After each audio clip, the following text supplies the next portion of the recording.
Let's get it right out there. Most resumes are pretty bad. Some of them are really bad. If you feel like yours might be one of these, don't beat yourself up over it for even a second. Resumes are not generally bad because you lack talent or you are not a genuinely awesome human being. They are bad in large part because crafting a killer resume is hard for nearly everybody. When it comes to writing a resume, people get stuck. So, why exactly are resumes so hard? Well, first, many people don't understand the game that we are talking about in the previous video and how important of a factor it is. The second, because a lot of people find it difficult when it comes to writing about themselves in a way that truly showcases their talent and their strength to the hiring manager or the recruiter. In our culture, we are raised not to boast or brag too much. We are encouraged to be humble. So, I'm going to tell you straight up. There is not a lot of room for humble when it comes to crafting a ridiculously awesome resume. You have got to tell the recruiter that you are a performer and that you are exactly what they want and need for the position you are applying for. We are going to help you pull this off. Well, this is the sole reason we are creating this course, right? Let's first cover a few fundamentals of ridiculously awesome resume. Fundamental number 1. It is a marketing document, not your autobiography. When you sit down to make this new resume, swear to me that you are not going to hammer out a list of everything you have done since you learned how to walk. When making a resume, you are actually making a marketing document, and your intent here is to capture your audience's attention and entice these decision makers so that they will invite you in for an interview. Spelling out the stuff that you are or were in charge of is certainly important.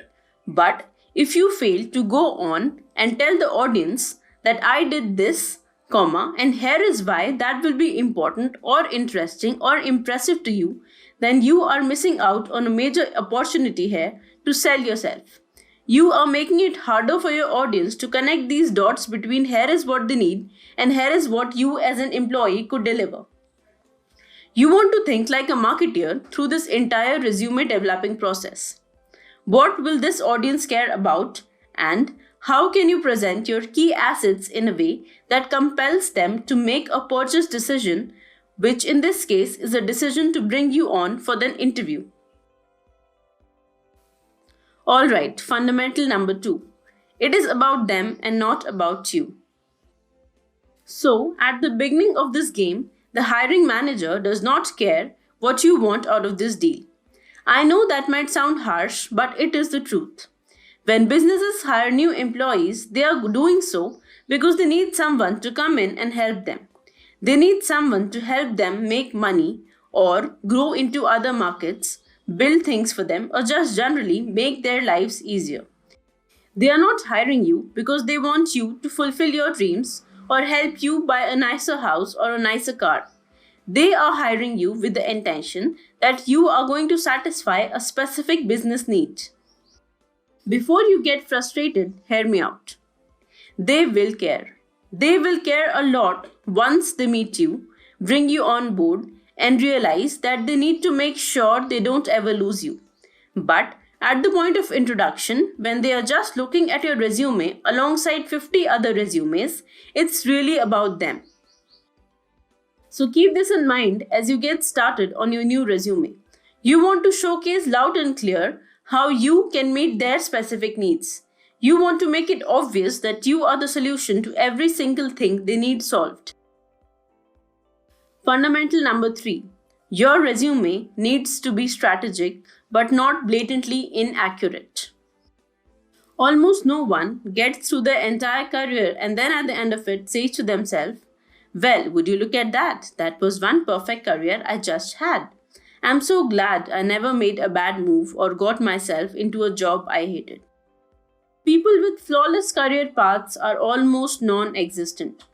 Most of us have ups and downs throughout the way in our professional lives. A lot of us are in the same situation. Plenty of us have smaller or sometimes enormous issues that need to be considered and strategized on as we develop our new resumes. And in most cases, it's all completely doable.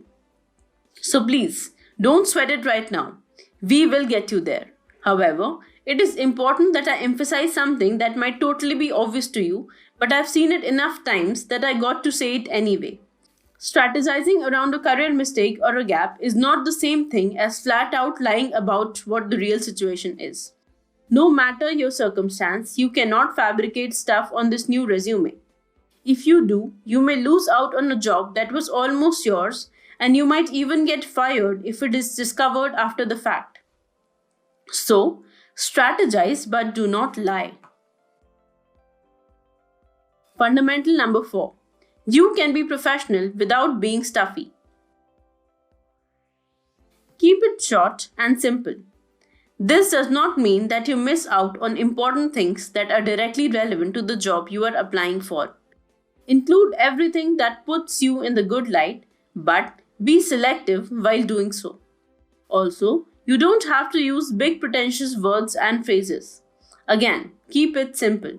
Your resume is going to be reviewed by a human if it passes ATS, and humans are conversational by nature.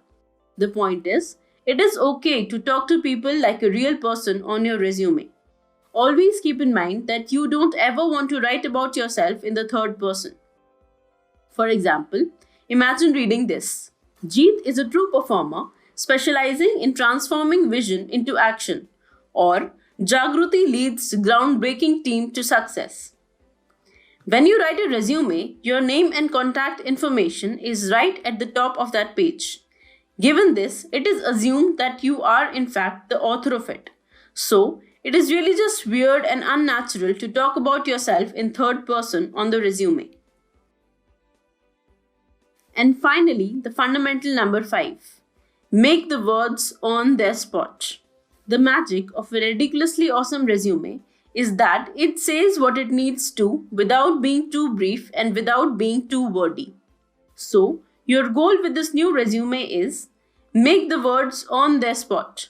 For sure, say what you need to say, but make every word on its spot. So, that's it for the fundamentals. In the next video, we are going to start talking about resume formats and layout.